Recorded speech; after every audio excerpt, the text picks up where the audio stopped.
Детям до 14 лет рекомендуется смотреть вместе с родителями.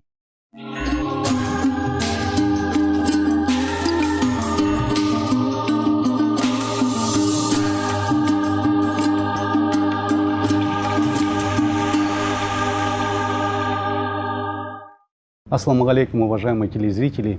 В эфире передачи «Сувели Сөз», я ее ведущий Турсунбек Камурзаков. Как вы все знаете, зимой возникают бураны, весной паводки, а летом купальный сезон и пожары. И с целью, для того, чтобы предотвратить чрезвычайные проблемы, которые могут возникнуть у людей, мы пригласили официального представителя Комитета по чрезвычайным ситуациям Министерства внутренних дел Иманкулова Руслана Юрьевича. Руслан Иманкулович, вот летом сезон купания, жаркое лето, и вот в среднем по Казахстану, по статистике, тонет около 400 или 500 людей, и каждое воскресенье это где-то погибает по 20 человек. Вот какова тенденция вот этой статистики? Добрый день. На самом деле это больной вопрос. У нас в целом по республике ежегодная статистика она такова, что погибает на водоемах республики более 500 человек. Это средняя цифра ежегодного анализа. Из них порядка 100 человек это дети. Очень трепетные цифры, очень больные цифры, живые цифры, которые должны заставить задуматься многих. Отто фон Бисмарк говорил, только дураки учатся на своих ошибках. Вот сейчас бы слова до Отто фон Бисмарка в уши многим людям, потому что немногие, к сожалению, учатся на чужих ошибках. Изо дня в день мы рассказываем казахстанцам о тех негативных фактах, которые происходят на водоемах республики. Если брать статистику с начала года, более 180 человек погибших на водоемах республики, из них более 60 это дети. Это только середина лета. И надо сказать, что большая цифра она стала с нарастанием идти именно с начала купального периода. Интересные, конечно, коррективы свои вносят погодные условия, потому что именно с началом жаркого периода основное количество, вот рост этих утопленников пошел. Согласно статистике.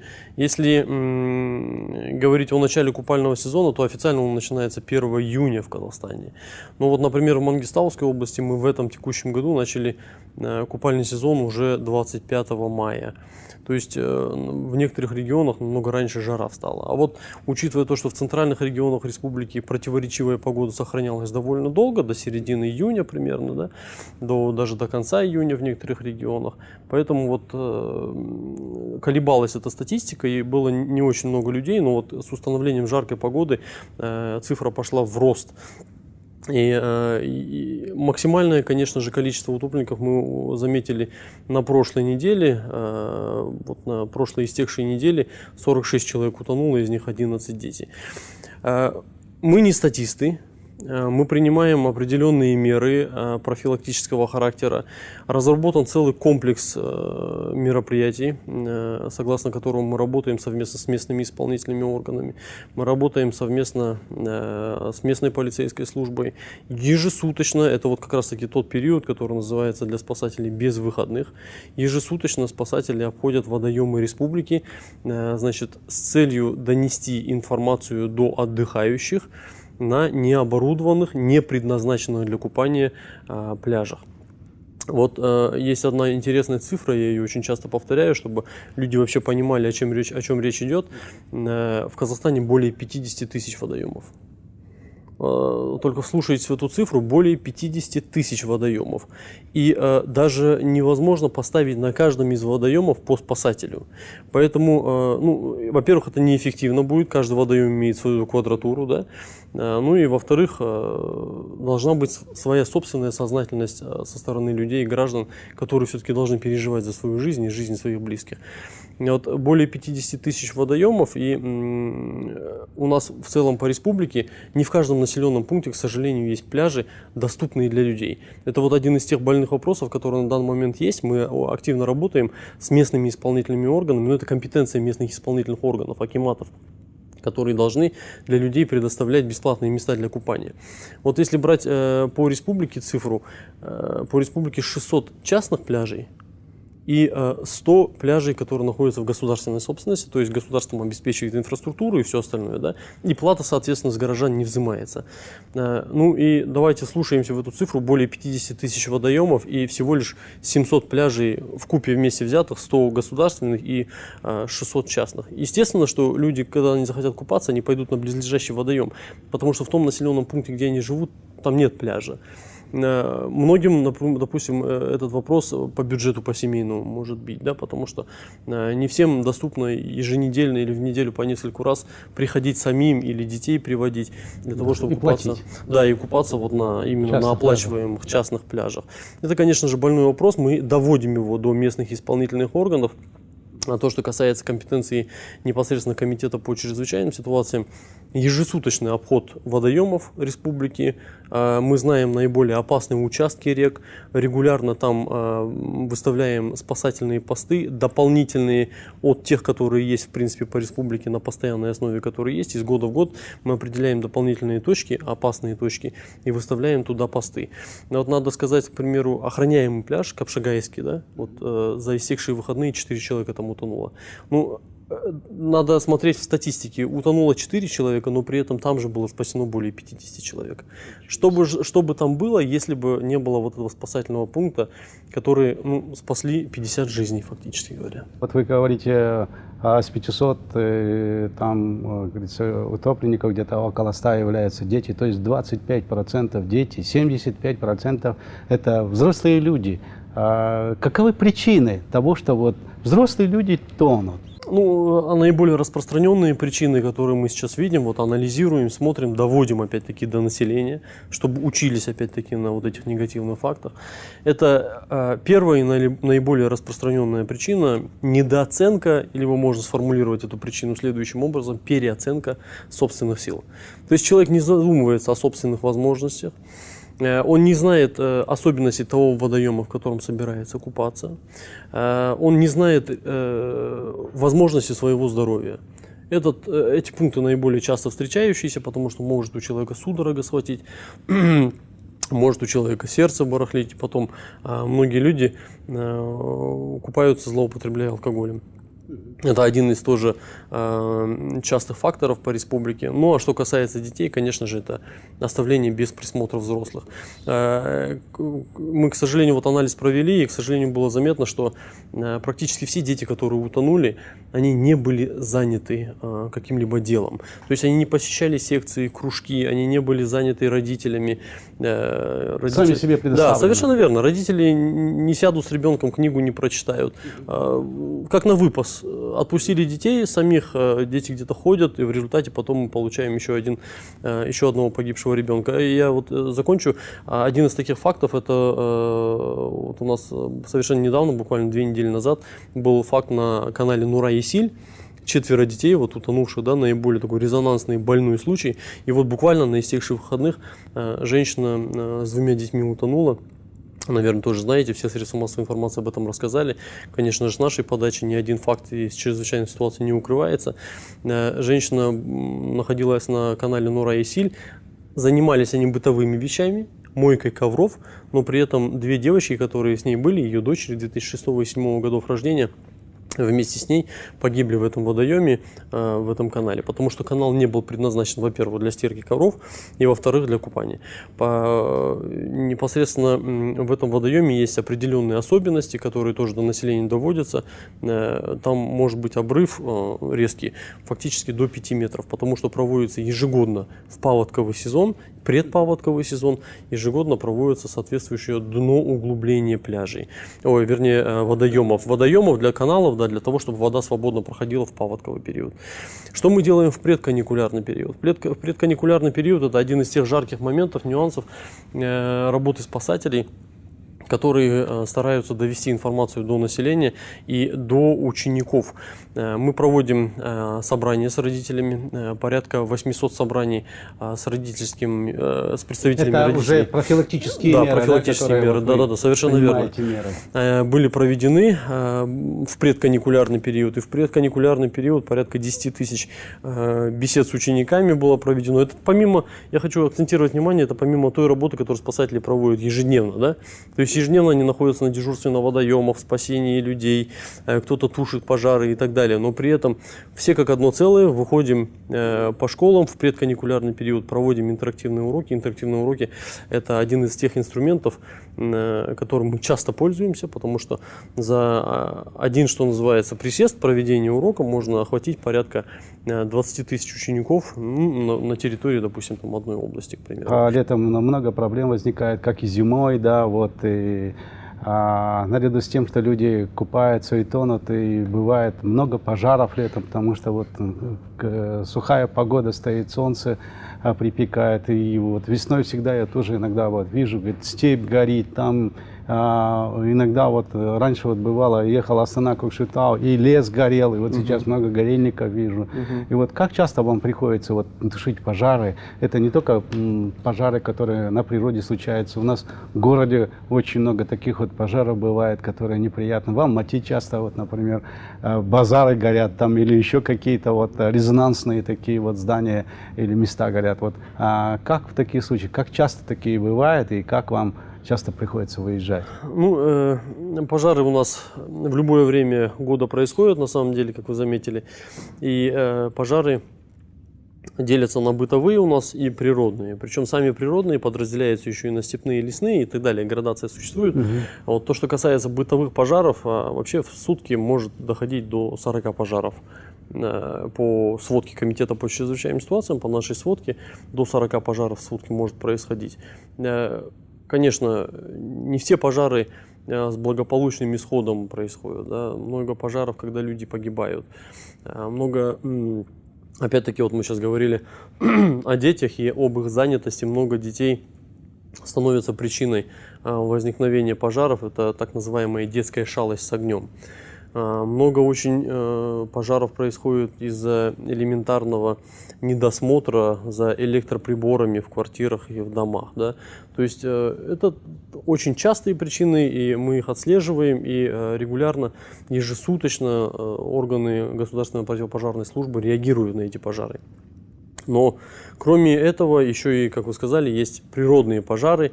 Так вот, если говорить о природных пожарах, то порядка 4000 пожаров природных в год происходит, ежегодно. Территория выгорания может достигать ежегодно 300 тысяч гектар. Огромные цифры. И вы знаете, что особо заставляет насторожиться, это, конечно же, то, что, согласно статистике, более 80% этих пожаров виновником становится сам человек. То есть это небрежно брошенный окурок, это небрежно брошенная тара стеклянная, которая может стать увеличителем, и, соответственно, из искры возгореться пламя, как говорил классик. Соответственно, отсутствие искрогасителей при обработке полей на тракторах – это тоже одна из частых причин, когда степные пожары происходят. Ну, статистика, конечно же, тоже неутешительная, но при этом надо заметить, что в этом году у нас природных пожаров, в частности лесных пожаров, на 36% меньше. Есть определенный план, который мы подписали. План подписывается министром внутренних дел. Согласно этого плана, порядка 30 тысяч человек – это сводная группировка из различных подразделений государственных органов. Она всегда в боевой готовности для тушения природных пожаров. Там основную часть, конечно же, играют местные исполнительные органы, потому что тушение пожаров, находящихся вот непосредственно в резерватах, в лесных зонах, они относятся к компетенции Министерства сельского хозяйства. То есть это лесная зона, Министерство сельского хозяйства обязано обеспечивать соответствующие группировки, да, силы и средств, которые могут реагировать своевременно. Но кроме того и, конечно, проводить профилактическую работу.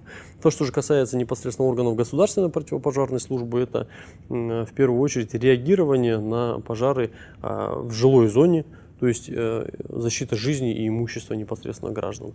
Вот такое распределение обычно есть, но мы никогда на это распределение фактически не смотрим. Да. Наши подразделения по первому вызову, по первому требованию, просьбе выезжают на тушение природных пожаров. Резонансный случай в Кемерово, когда вот на большом торговом центре случился очень большой пожар, да. И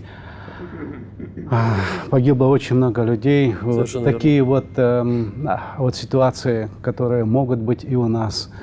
Какие меры сейчас у нас предпринимаются нашими ЧСниками для того, чтобы предотвратить возможные случаи таких, говорится, вот трагедий, которые могут нанести людям очень большой вред? Да, ну, пожар в Кемерово, к сожалению, конечно, произошедший и унесший много жизней, он стал, конечно, толчком для проведения соответствующей фазы проверок в Республике Казахстан, причем фазы внеплановых проверок. Мы знаем, что Комитет по чрезвычайным ситуациям, его территориальные подразделения, инспекторский состав проводят проверки согласно плана. То есть необходимо рассказать сперва, наверное, зрителю о том, что, как вообще проводится механизм проверок. Да? Изначально планируемый перечень объектов, который подлежит проверке в следующем году, формируется за год вперед буквально. Этот план утверждается всеми госорганами, согласовывается с Национальной палатой предпринимателей Атамикен, которые стоят на страже интересов бизнеса, предпринимателей. Обязательно согласовывается с Генеральной прокуратурой и в конце концов вывешивается на сайте Генеральной прокуратуры. То есть тот или иной предприниматель уже фактически за полгода вперед, как минимум, знает о том, что у него будет проводиться проверка. Это один из тех факторов, конечно же, который стоит на грани интересов бизнеса, но в то же время на грани интересов граждан. Потому что, естественно, когда человек знает, что в таком-то полугодии у него состоится проверка, к этому времени он быстренько наладит все свои системы пожаротушения и все остальное. Да? Но бывают и такие резонансные случаи, когда предприниматели и это не хотят сделать. То есть загодя, зная о предстоящей проверке. Непосредственно уже перед проверкой, как минимум за неделю, иногда и больше сроки выдерживаются, предприниматель дополнительно письменно уведомляется о том, что он будет проверен. В такой-то, такой-то срок, к примеру, на неделе с такого-то по такой-то проверка соответствующая пройдет. Ни в коем случае нельзя инспектору органов государственной противопожарной службы приходить и внепланово проверять тот или иной объект, потому что это уже подлежит под коррупционное деяние. Ну вот в этом году, учитывая опять-таки этот случай в Кемерово, был проведен ряд внеплановых проверок. Проверкам подлежали более 1200 объектов. Значит, на более чем, только вслушайтесь опять, вообще цифры интересная вещь, да? Более чем 1200 объектов, которые были проверены, на них было обнаружено более 15 тысяч нарушений. То есть это крупные объекты с массовым пребыванием людей. То есть мы говорим о тех объектах, которые имеют большую площадь и на территории которых находится большое количество людей, которые могут принести, иметь непоправимые жертвы, да, в случае какой-то там массовой чрезвычайной ситуации. Даже простого задымления и паники людей, которые не хотят и не знают, как действовать, да, в той или иной ситуации. И не интересуются, к сожалению, посещая ежедневно тот или иной объект, где находятся эвакуационные пути. Да. Первое, что сделают многие, это побегут к лифту, пытаясь на лифте спуститься. Но образованный человек, он будет понимать, да, что к лифту никак нельзя обращаться, потому что лифты все отключаются в случае чрезвычайной ситуации. Вот более 15 тысяч нарушений было обнаружено, и были наложены соответствующие штрафы на сумму более чем 19 миллионов тенге. Вот. Ну, там дополнительно, конечно, контрольные проверки сейчас проведены были. Порядка где-то примерно 80% вот этих объектов они устранили свои нарушения. В случае, если обнаружение каких-то нарушений, дается определенный срок предпринимателю, когда он должен устранить все эти нарушения. А уже непосредственно после этого инспектор повторно приходит на объект, если он замечает те же самые нарушения, то материалы подаются в суд. А уже непосредственно суд решает, оставлять этот объект в таком вот виде, либо выносить ему какое-то предписание, либо объект закрывать. То есть решение о закрытии объекта несет суд. Часто мы слышим в адрес наших сотрудников критические замечания, почему этот объект работает, почему не закроют. Закройте его, почему не закроют его. Мы не имеем права его закрывать, только суд имеет право закрывать тот или иной объект. Вот так вот дела стоят. Вы очень хорошо сказали в таком плане, что у вас проверки идут плановые, что закрывать имеет право только через суд. То есть это вот такие демократические правила, по которым Совершенно верно. вот, которые вы идут работаете в интересах все. бизнеса, В но главное, интересах чтобы бизнеса. опять-таки сам бизнесмен был сознателен. Вот есть такое крылатое выражение, что главным пожарным у тебя на объекте должен быть сам предприниматель. Да? То есть он сам должен быть ответственен Заинтересован. и заинтересован в первую очередь в том, чтобы у него на объекте была полная безопасность. Да, но во всяком случае необходимость контроля никто не снимает, Конечно, что это очень важно, конечно. что это очень необходимо. Уважаемые телезрители, мы сегодня беседовали с самым оперативным представителем пресс-службы нашей страны. Я хотел вас поблагодарить Спасибо. за то время, которое вы уделили. Большое вам спасибо. Аман сау болыңыздар.